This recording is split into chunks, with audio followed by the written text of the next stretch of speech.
All right, welcome back. Working narcotics and working an assignment where there was 8 of us in here with a supervisor, and we were first level supervisors, and we would sit. We had an office, and we would investigate cases on our own, and then we were responsible for coming in on the weekends and nights whenever any other patrol division made a complicated arrest. Okay, and meaning that it's a little out of their expertise. And it wasn't real short one at first, and I'll give you just the story in a second. Of 8 guys, really only 4 of us would come in. The other 4 guys just didn't want to do it, and they would make excuses. I like to come in. I love the overtime. I like doing cases. I like spreading my expertise to lesser knowledgeable officers, because that's what you do. You teach them how to do this. So we got a call one night, like midnight, to go to a division. They had a complicated case. We get there. This guy and I get there, and the sergeants there were a bunch of young officers. They made this hotel stop in front of a motel. Things got a little complicated. They found a bunch of dope, so they're kind of like stuck. Don't know what to do. So we get there. So they explain what happened. So my partner says, well, you know what? Do this, this, and this, and you'll be fine. We're not trying to manufacture anything. We're trying to help them expand their expertise in how they made this stop. You make sure the stop is lawful, and that way they can have a successful case of prosecution. And they didn't realize that they did this. They do it, and they don't realize how they do it or why they did it, but they just did it. Well, this is why you did it. You have to write out what your thoughts were, put it on there. And then I said, now you write the report up to here, where you called us. And don't be afraid to say we called experts. And we come in, and we tell you what it is, and we identify the narcotic, and how it's packaged, and put our names in there as experts, give a brief synopsis, and then you're good to go. And then we go to court. They'll subpoena us to talk about the narcotics, and everything's great. So this is great. So they did it. They did a good job. They thanked us. They wrote us a little accommodation, and then we made 6 hours overtime, and we went home.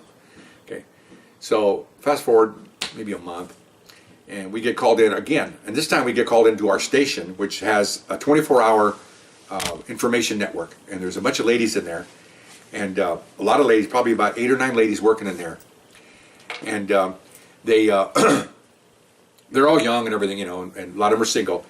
And so I'm in there, we get in there, and it's like, it's like 2 in the afternoon, and all these ladies are working, young, good-looking ladies. And so my partner, the same guy I went to this one division, rolls in, and he got called from home. Well, there's proper attire to wear at work. We're plain clothes, and there's improper attire. So he comes in. Apparently he was cycling, bicycling. He has a little helmet, with a little mirror sticking out, and all the clothes and stuff. And he comes in, and so I'm at the desk. And remember, there was always women in there. We're the only 2 guys in there. And he goes, what's going on? So I said, well, we got this call. We're going to have to go out. And I wrote down the facts. I called the sergeant back. We're talking. And as I'm writing this down, I look over, and 3 or 4 of the ladies are giggling over there. And they're looking over. They're looking over, and they're looking back, and they're looking over. What the hell are they doing? I said, oh, well, I figured, okay, because I'm not that good looking, but my partner is. So all of a sudden I look over at him, and he's wearing these light blue, I guess cycling pants. I guess, they're like spandex. They're real tight, all up to here, and then they put the shirt on, whatever. Well, it's obvious he's not wearing any underwear, okay? Because I'm standing next to the guy, like, right here, we're talking, and I don't crotch dare any man, okay? I could care less. Women, once in a while, if they got a short skirt, I may glance over their wife will kill me about that. But I'm an adult. What am I supposed to do? Okay, I'm a man. What am I supposed to do? So I'm looking over, and I go, and he goes, what's going on? I said, okay, bro. I said, you notice those ladies? I didn't point to him. I said, you know those ladies are laughing over there? He goes, yeah, what are they laughing about? I said, your crotch, man, your crotch. You might as well be naked. He goes, what? I said, you can see everything. He goes, what?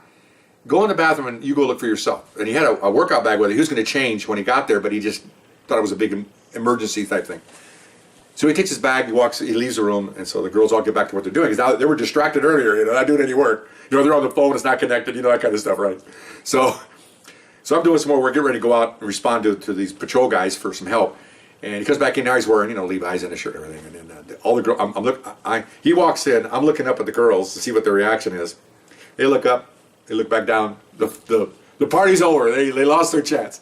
So then I go, you feel better now? He goes, yeah. They stopped looking. I said, you can't come in that way, man. You can't look like that. Come on, okay? He goes, okay. I said, man, I never thought about that. I said, well, it's because, good-looking people don't think about that sort of thing. Ugly people do. They're not good-looking people. They walk around thinking their crap doesn't stink, okay? Come on. And he goes, all right, well, let's go do that. I says, and by the way, Mike, I'm hetero, but, I was kind of turned on there for a second. He's all pissed off at me, So that was pretty funny. So he goes, okay, let's go. So we just packed up our stuff and, we headed out there and helped handle those guys like we did the last one, helped them out, and that was done for the day. And he thanked me. I said, yeah, might want to, next time think about that. I mean, I know you want to come in a hurry, but, he goes, yeah. And it turned out this guy wound up being like some chief somewhere later on, chief of police somewhere. And so, good guy, very sharp man. But we had a good time. It was pretty funny. But watch your bulges, man. Watch those bulges. See you later. Bye-bye.